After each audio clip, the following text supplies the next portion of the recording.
Hey guys, welcome back into the shop today. That's right, third video in a row. This week, absolutely. Having a good week, feeling good.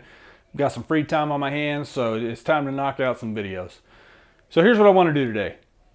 I posted a video a little over a year ago about how to color fill a carved plaque. And it got a lot of attention. It's got on its way to 200,000 views. It really surprised me. I guess people just really want to know how to color fill plaques when they carve them, and the best ways to do it. And in that video, the method that I used was spray everything and then basically sand off the excess.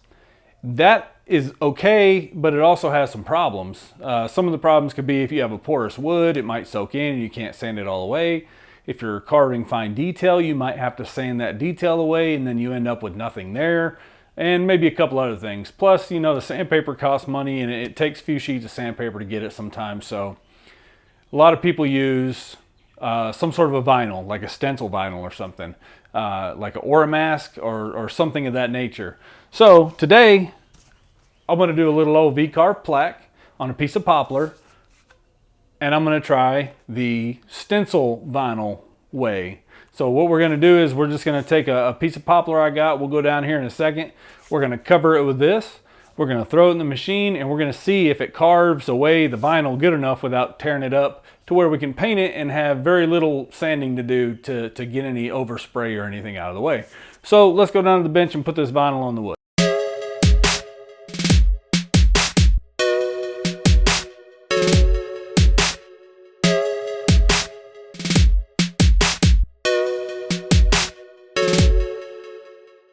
Okay, so what you're going to need for this is your vinyl, a piece of wood, and something to cut the vinyl and peel it off the backing with. A little old razor blade usually works pretty good. Or if you don't have a razor blade, well, you can't cut it without a razor blade, but use something like a little pick to pick the vinyl off the backing. Sometimes it can be a pain in the butt. Now, what I've done is beforehand, I've sanded this down just very lightly with 220 to make it as smooth as possible so we get good adhesion. So all we're going to do is we're going to unroll this and cut a strip of it to the length and throw it on there. Now this, I do not believe is Oramask. Oh, I'll take it back. It is Oramask, and I bought this on Amazon. I'll post a link to it in the description so you can get an idea of how much this stuff costs and what you're looking at. So we don't have to be super precise here, but we also don't want to waste it because it does cost money. All right. Now I can tell this is going to be a pain in the butt trying to get this on there by myself. You might, working with a big piece of wood like this, you might want a helper to get this unrolled and on there. But we're gonna do this the best way we can. All right. Let's just hope it sticks. Right.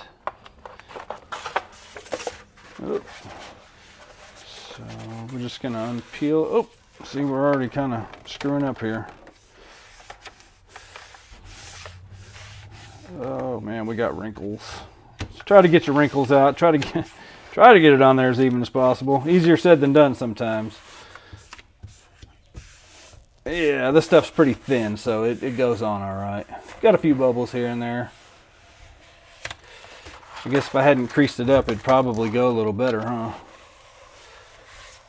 There we go.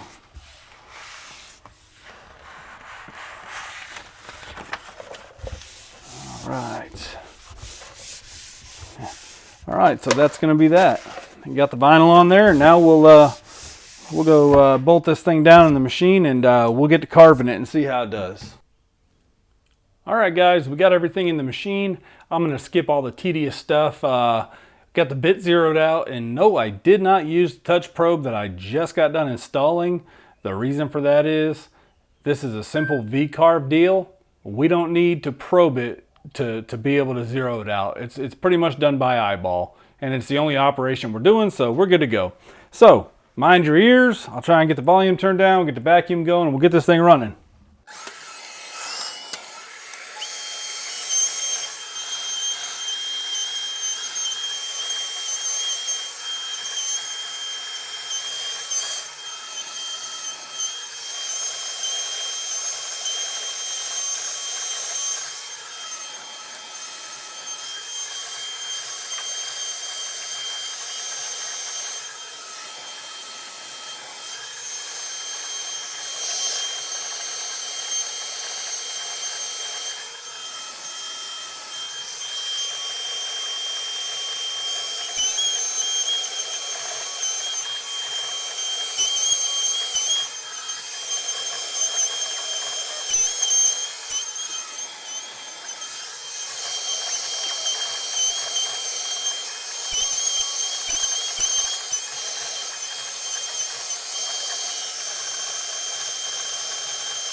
Okay, so that went off without a hitch. The only thing that I would have done differently is maybe picked a different font.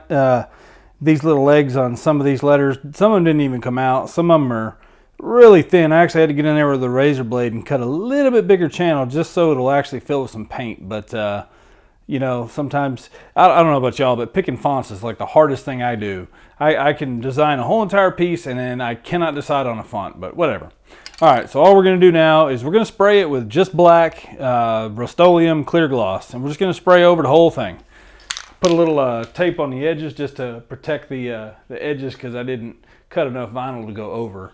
So pretty simple, just spray her down.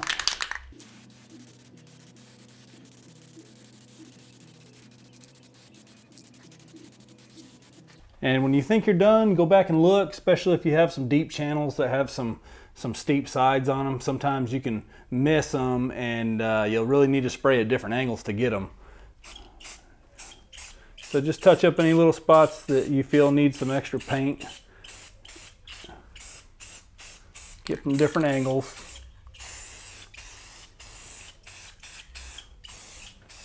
All right, that's probably overboard, but all right, so now we're gonna let this dry a little bit. I'm not gonna let it dry fully. I'm just gonna let it get tacky. I'm gonna wanna peel this off before the paint sets up all the way. In this case, it may not actually cause a problem, but in my experience, if you let paint dry all the way and you go to peel a masking off, sometimes it can actually grab the paint and peel parts of the paint out that you don't want out. So we want it tacky, but not set. So we'll come back in about 15 minutes or so and peel the masking off and see how it turned out. Okay, so we gave it about 15 or 20 minutes to dry and set a little bit. So now let's peel the mask off and see what we got. Hopefully the paint didn't go under the mask.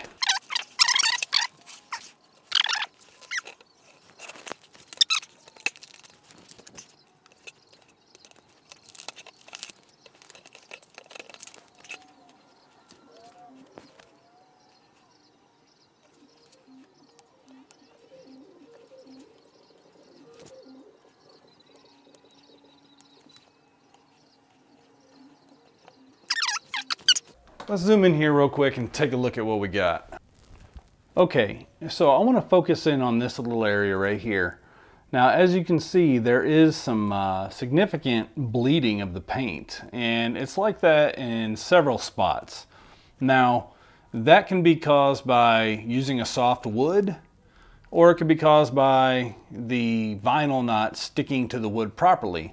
I don't think it's the vinyl's fault because it was actually kind of hard to peel off. So if I was going to do that again, I think I would maybe seal the wood at least once to hopefully stop any of that bleeding, but significantly less than if we were to just spray the whole thing and then have to sand it off. So we're going to let this thing dry for a while, and then I'm going to come back and I'm going to see how easy it is to hit it with a little 220 and clean it up. Okay, now we've given this thing enough time to dry completely to where I think we can go ahead and see if we can sand off some of the stuff that bled through and underneath the Oramask there. You know, usually I'd bust out the orbital sander, but this is minimal, and I'm thinking that maybe we can just do it with this and hand sand it off, but we'll see. So what I'm wanting to make sure I don't do is lose my letters by sanding too much. So let's see how it works.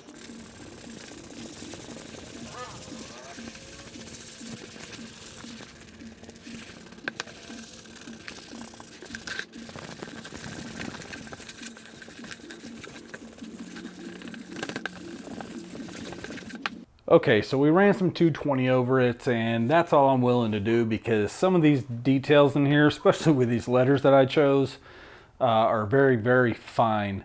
And I don't want to, you know, lose any more of the letters. So if you can see, we still have some bleeding issues here. We have some bleeding issues on the big letters. We also, I mean, just about anywhere we have some bleeding issues. And it's not the end of the world.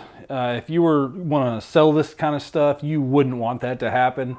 But, you know, the mask, it did pretty good. I would have had bleeding issues if I painted this thing completely like I did before and sanded it. So The question you have to ask yourself is, do you really want to spend the money on the Oramask or the sandpaper? It's up to you.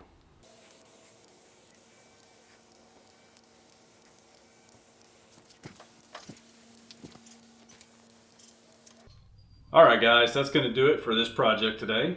Pretty simple. Let's talk about it. Some of the pros and cons of using a mask like vinyl Oramask here. Some of the pros would be it reduces your labor. No matter how you slice it, whether you like the other way or you like this way, masking off your project before you paint it is going to significantly reduce the amount of labor you have to do to finish it. It takes a lot longer to sand off a layer of paint than it does to pull off a piece of vinyl. Second thing is cost savings, and this may be subjective to you because sandpaper may cost less than Oramask where you live. Maybe you can get sandpaper dirt cheap.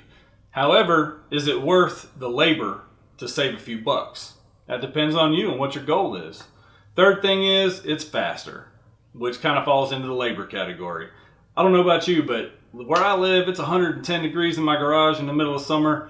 The faster I can get something done and still get it done properly, the better. So if speed is something that you're interested in, that's definitely the way to go. Prep time takes nearly nothing.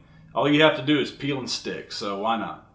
Some of the cons, well, your softer woods, you're still going to get some bleeding, as you saw in this one. So you might need to do a little bit of prep work, but I think the pros still outweigh that con.